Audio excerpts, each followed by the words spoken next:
नमस्कार दोस्तों, मैं पंकज कुमार पार्थ आपकी अपनी पीके पार्थ एजुकेशनल यूट्यूब पीके पार्थ यूट्यूब चैनल में स्वागत है। यह मेरा एजुकेशनल चैनल है और पीके पार्थ यूट्यूब चैनल से देखने वाले सभी श्रोताओं को ढेर सारी होली की ढेर सारी शुभकामनाएं और पूरी भारतवासी को भी ढेर सारी शुभकामनाएं।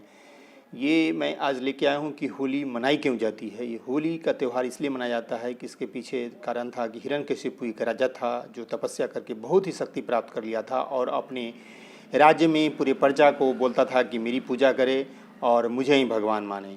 किंतु उसका पुत्र प्रहलाद जो था वह उसकी पूजा नहीं करता था, वह विष्णु का उपासक था और विष्णु का अनन्य भक्त था, वह पूजा करता था। इस पर उन्होंने कहा कि पूरा जो साम्राज्य का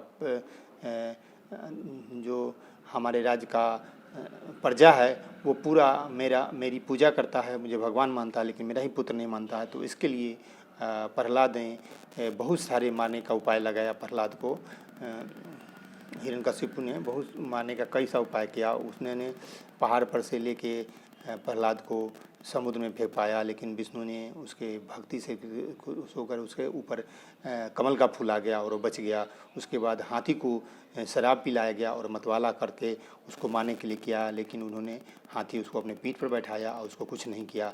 इस तरह से बहुत सा मारने का उपाय हिरण्यकशिपु ने प्रहलाद को किया, लेकिन जो भगवान अगर जिसके साथ होते हैं उसे कोई नहीं मार सकता।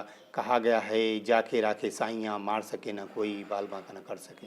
तो इस तरह से जब भगवान जिसको बचाना चाहेंगे उसे कोई नहीं मार सकता। और उसके बाद उसके तत्पश्चात उसकी बहन जो होलिका थी, वो उसको वरदान था कि वो एक चादर था, उसको वरदान में मिला हुआ कि वो चादर ओढ़ के अगर अग्नि में प्रज्वलित तो अग्नि में आग में भी बैठ जाए तो वो नहीं जलेगी। और हिरण्यकशिपु ने आदेश दिया अपनी बहन को कि जाओ प्रहलाद को प्रज्वलित आग में तुम लेके गोद में बैठ जाओ, जिससे कि प्रहलाद जल के मर जाएगा। लेकिन हुआ उल्टा कि होलिका ने जैसे ही अपने गोद में प्रहलाद को लेकर बैठा पूरे प्रज्वलित आग में, लेकिन प्रहलाद को कुछ नहीं हुआ और होलिका जल के भस्म हो गई और प्रहलाद बच गया। और उसी दिन से होलिका दहन मनाया जाता है और उसके अगले दिन होली होता है। और होली का त्यौहार असत्य पर सत्य की विजय का त्यौहार है और इसमें यह माह फागुन के महीने में मनाया जाता है। यह हिंदुओं का सबसे महान पर्व है। इसमें रंग गुलाल लगाए जाते हैं और पकवान पुआ पकवान बनाए जाते हैं और ये सभी लोग मिलकर मनाते हैं, पूरे गांव समाज एक साथ मिलकर मनाते हैं।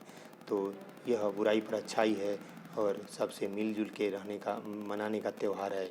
और इसके साथ में आप सबसे इजाज़त लेता हूं कि पीके पार्थ यूट्यूब चैनल को लाइक सब्सक्राइब और ज़्यादा से ज़्यादा शेयर करें, ताकि इसी तरह से ये मेरा एजुकेशनल भी चैनल है, मैं इसी तरह से लेके आता रहूँगा आपको जानकारी और अपडेट। अब इसी के साथ हैप्पी होली।